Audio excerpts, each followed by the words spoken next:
Hello everyone, इस video में हम रिव्यू करेंगे ग्लोबल सर्विस लिमिटेड के आईपीओ का, जो कि 13 मार्च 2023 से 15 मार्च 2023 के बीच ओपन रहेगा। इस वीडियो में हम इस आईपीओ के बारे में कंप्लीट डिटेल में डिस्कशन करेंगे कि कंपनी का बिजनेस क्या है, कंपनी के फाइनेंशियल्स कैसे हैं, इस आईपीओ का वैल्यूएशन देखेंगे और इसको पीयर्स के साथ भी कंपेयर करके देखेंगे कि ये कंपनी किस वैल्यूएशन पर लिस्ट होने जा रही है।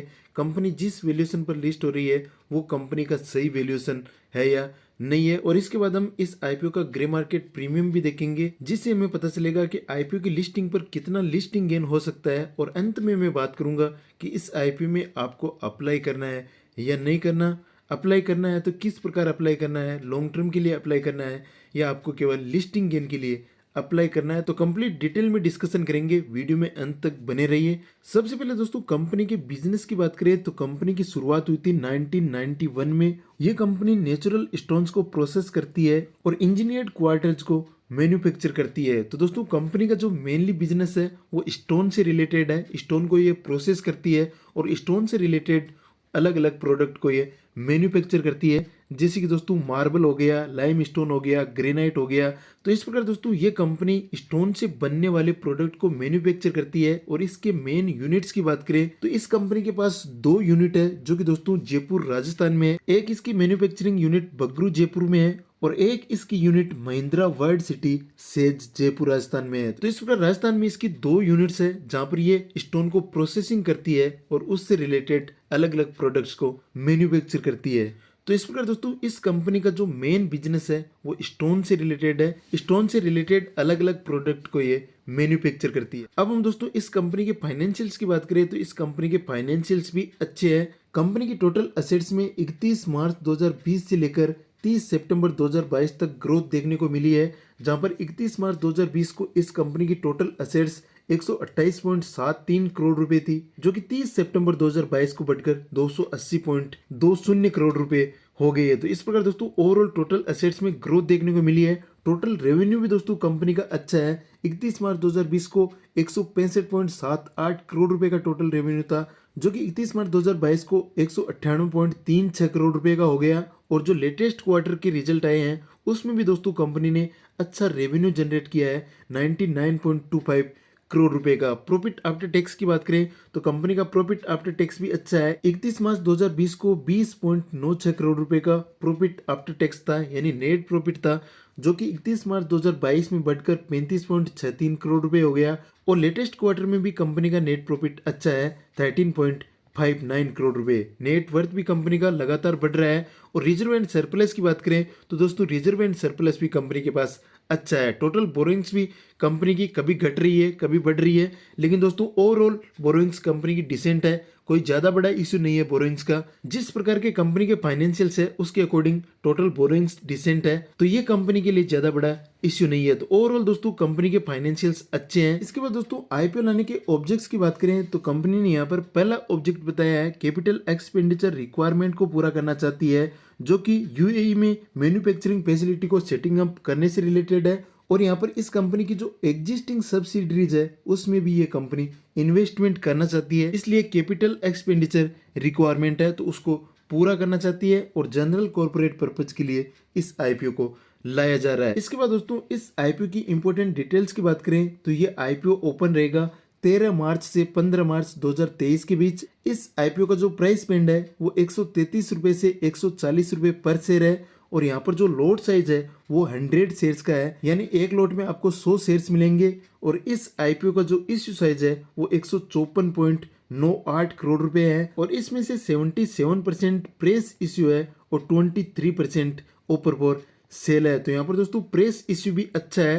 टोटल इश्यू साइज का 50% से ज्यादा प्रेस इश्यू देखने को मिलेगा। तो यहाँ पर दोस्तों इश्यू साइज के हिसाब से भी आईपीओ अच्छा है। इसके बाद दोस्तों इस आईपीओ की लिस्टिंग बीएसई और एनएसई पर होने वाली है। और टेंटेटिव डेट्स की बात करें तो इस आईपीओ की ओपनिंग डेट आपको पता है 13 मार्च है, क्लोजिंग डेट 15 मार्च है।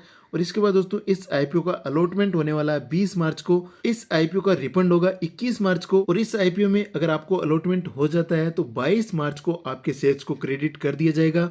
और इस आईपीओ की लिस्टिंग डेट 23 मार्च 2023 है। तो ये टेंटेटिव डेट्स है, इनको भी आप जरूर ध्यान में रखें। इसके बाद दोस्तों इस आईपीओ के इंपोर्टेंट कोटाज की बात करें तो इस आईपीओ में क्यूआईबीज के लिए 50% का कोटा है और यहाँ पर HNI कैटेगरी के लिए 15% का कोटा है और रिटेल कैटेगरी के लिए 35% का कोटा है। तो यहाँ पर रिटेलर्स के लिए भी अच्छा मौका है।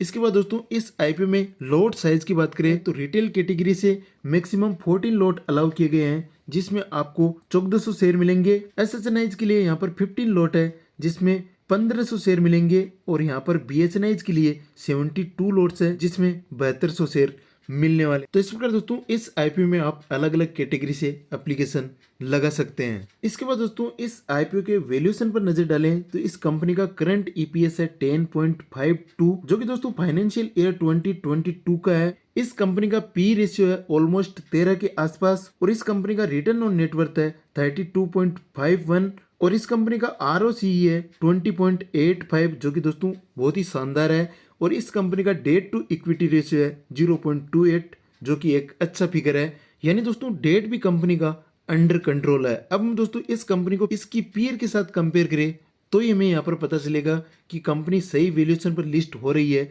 या नहीं हो रही। तो इस कंपनी की एक ही कंपनी ऑलरेडी शेयर मार्केट में लिस्टेड है, उसका नाम है दोस्तों पोकर्ना लिमिटेड जो कि दोस्तों BSE और NSE दोनों पर लिस्टेड है। और इस कंपनी के पीई की बात करें तो इस कंपनी का पीई है 12.3 जो कि दोस्तों ऑलमोस्ट सेम है ग्लोबल सर्फेसेज लिमिटेड के। तो दोस्तों यहाँ पर पी का कंपैरिजन देखें तो पी दोनों का सेम है।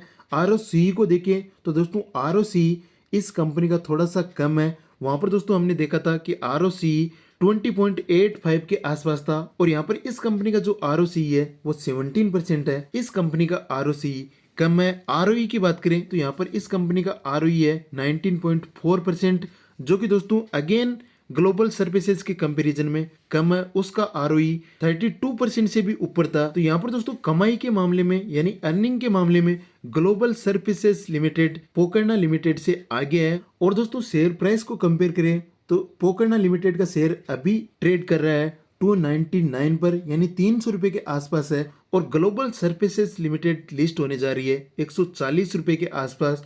तो यहाँ पर दोस्तों शेयर प्राइस का कंपैरिजन देखें तो इस हिसाब से भी दोस्तों ग्लोबल सर्विसेज लिमिटेड का शेयर प्राइस कम है और वैल्यूएशन के मामले में भी दोस्तों ग्लोबल सर्विसेज लिमिटेड पोकर्ना लिमिटेड से आगे है। तो इस प्रकार दोस्तों कंपनी का वैल्यूएशन अच्छा है, कंपनी अच्छे वैल्यूएशन पर लिस्ट होने जा रही है। इसके बाद दोस्तों हम बात करते हैं इस आईपीओ के ग्रे मार्केट प्रीमियम के बारे में, जिससे हमें लिस्टिंग गेन का भी आइडिया लग जाएगा कि इस आईपीओ में हमें कितना लिस्टिंग गेन होने वाला है और उस लिस्टिंग गेन के हिसाब से हमें इस आईपीओ में अप्लाई करना चाहिए या नहीं करना चाहिए। तो दोस्तों इस आईपीओ का आज की डेट में जो ग्रे मार्केट प्रीमियम है वो 35 रुपए है और यहाँ पर इस आईपीओ में आज की कंडीशन में 25% के आसपास का लिस्टिंग गेन शो हो रहा है और इस आईपीओ की जो एस्टिमेटेड लिस्टिंग प्राइस है वो 175 रुपये है यानी 175 रुपये पर यह कंपनी लिस्ट हो सकती है। तो ओवरऑल दोस्तों 20% से ऊपर का लिस्टिंग गेन है, 25% के आसपास आज की कंडीशन में लिस्टिंग गेन हो रहा है। तो ओवरऑल दोस्तों लिस्टिंग गेन के पॉइंट ऑफ व्यू से आईपीओ अच्छा है। आप इस आईपीओ में